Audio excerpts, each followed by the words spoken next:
Welcome back. We are dealing with the classification of kingdom Protista, and this is one of the last phylum we are going to discuss. It is phylum Epicomplexa, or it is otherwise known as phylum Sporozoa. It is a heterogeneous group that includes spore-forming obligatory endoparasites. So, since it is spore-forming, the name has come Sporozoa. It's an obligatory endoparasite. Endoparasite in the sense the parasite which resides inside the body of the host. Okay, and obligatory in the sense it is strict parasite. That is, it doesn't have any free living stage or phase in the life cycle. Okay, so Sporozoa includes all the like spore forming obligatory endoparasites. Fine. Another important feature, it is the presence of apical complex. Okay, that is why the name epicomplexa. Apical complex, which consists of a cone-like structure, one or two polar rings of microtubules, several ruptries, and numerous micronyms.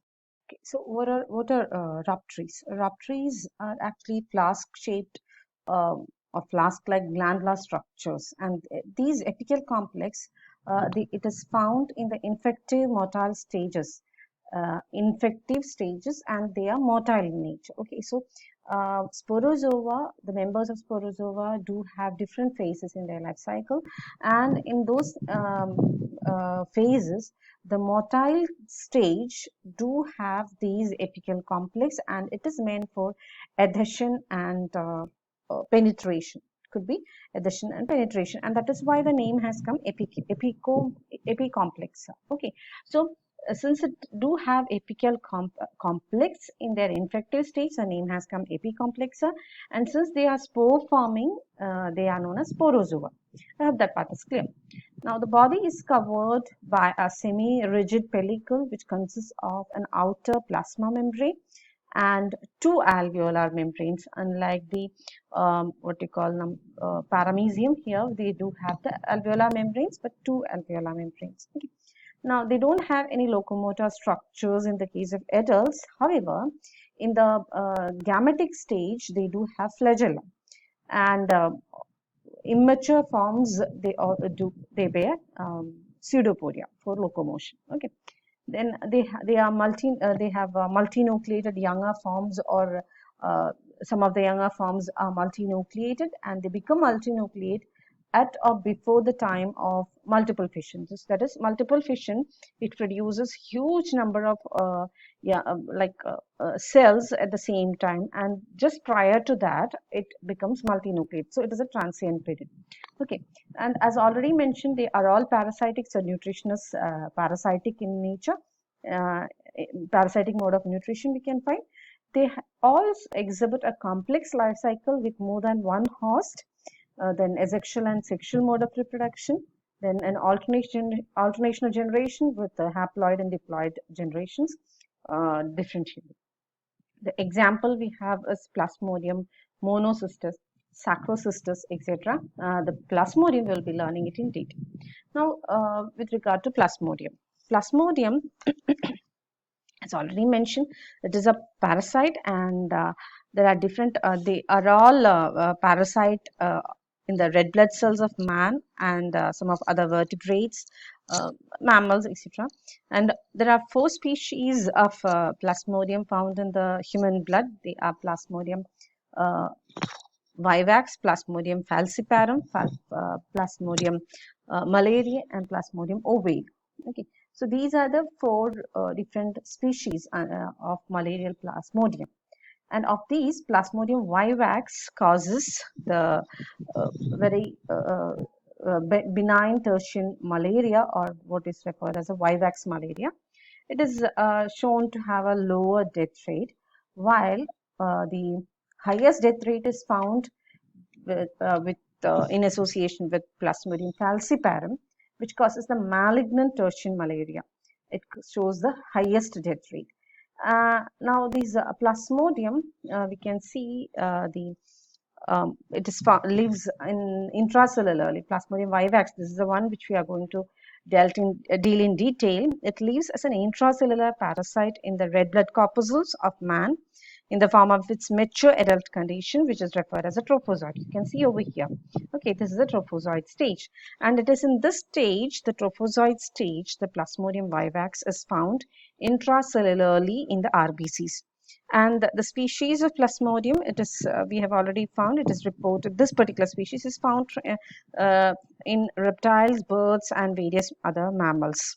Okay, so now with regard to the structural details, before we go into that, Plasmodium vivax is one of the commonest and most widely distributed malarial parasite, especially in the tropical temperate countries, and it has two hosts.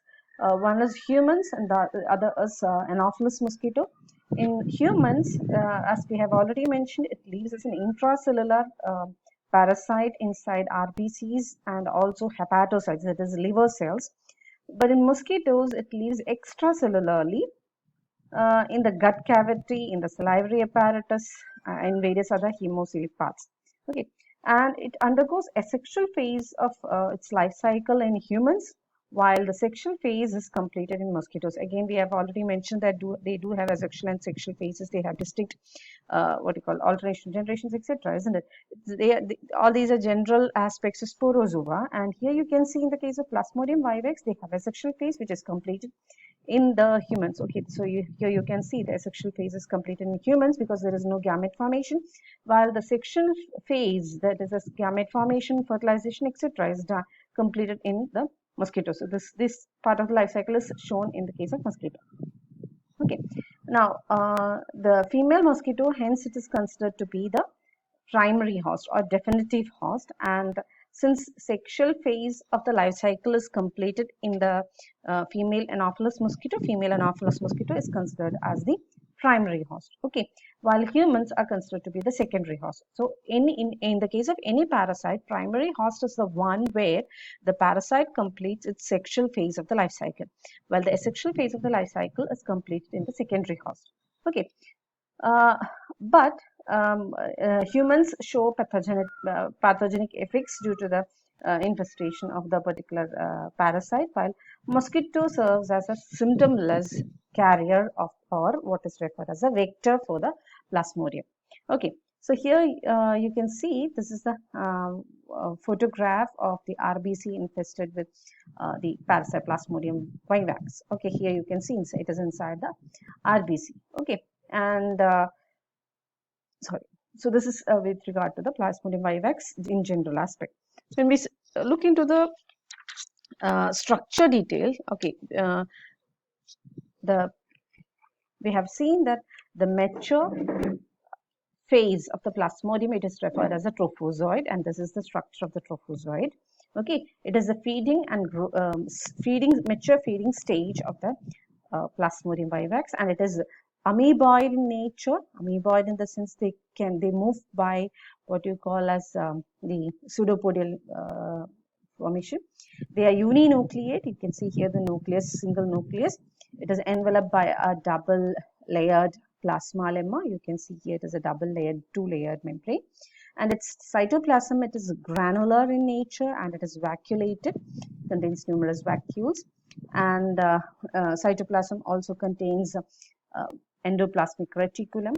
Then they have Golgi complex, ribosomes, both in free as well as attached forms, food vacuoles, mitochondria, other dense bodies, etc.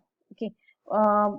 The cytoplasm also contains certain double-walled vacuoles and pinosomes in some cases. Okay, food vacuoles they contain, you can see here, these structures are what is referred as the hemozoin. Okay, they are known as hemozoin. They are actually dark residual pigments formed during the digestion of hemoglobin by the parasite. So when the trophozoite, they infest RBC, you can see trophozoite in the RBC. When they infest RBC, they actually feed upon the hemoglobin, and these hemoglobin, it gets digested, it gets broken down, and those remnants of the hemoglobin is what is represented as hemozoin inside the food vacuole. Okay, and attached to the plasma lemma is a double layered, you can see here, concentric body. It is attached with the plasma lemma, and this is thought to have the mitochondrial function. So this is the structure or morphological feature of the trophozoite. Okay, I hope that part is clear. Now we have as the what you call as the sporozoite. Okay, the sporozoite is actually a stage which is formed uh, just before the transmission. Okay, so here you can see this one, the sporozoite. Okay, it is a sporozoite stage which is actually injected into the humans, or it is in this sporozoite stage the Plasmodium vivax infects the human beings. Okay, so that is regarding the morphological features of Plasmodium. Okay, now regarding the life cycle. Now, the life cycle of Plasmodium vivax is digenetic in the sense they have two hosts, as we have already mentioned. One is the what you call primary host, and the second is the intermediate host. Okay, the primary host is the female Anopheles mosquito. Okay, this is the head region. Okay, and this intermediate host is the humans. Okay, or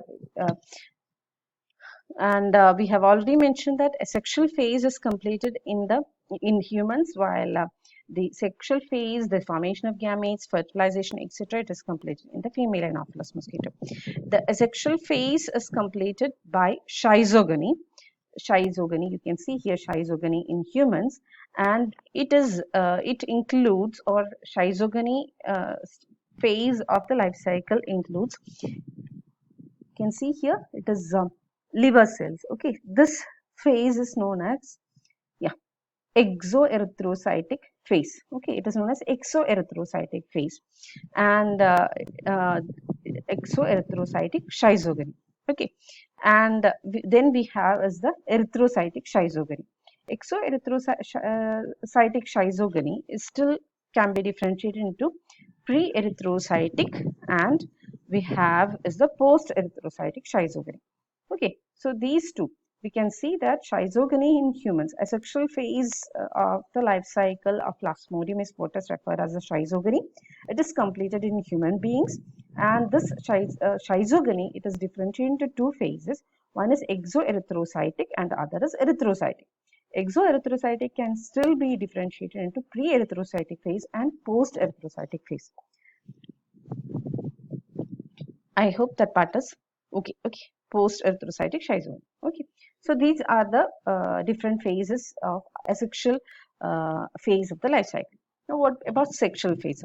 Sexual phase of the life cycle is completed in the female Anopheles mosquito, and this is completed by through gametogamy. Okay, it is completed through gametogamy and then syngamy or fertilization, and you can see here gametogamy, then fertilization, and then sporogamy. So the sexual phase is completed through these phases. Okay, gametogamy, fertilization, and then sporogamy. So in detail, we will be looking into the life cycle of Plasmodium in the next presentation. Here we will just summarize the life cycle in a general aspect. Okay, so the whole life cycle of Plasmodium, it can be divided into two. The asexual phase in humans, which is generally known as schizogony, and the sexual phase in female Anopheles mosquito. Okay, asexual phase, that is a schizogony, it is differentiated into two based upon whether it is inside the erythrocyte, that is RBC, or outside. Okay, so we have exoerythrocytic phase and erythrocytic phase.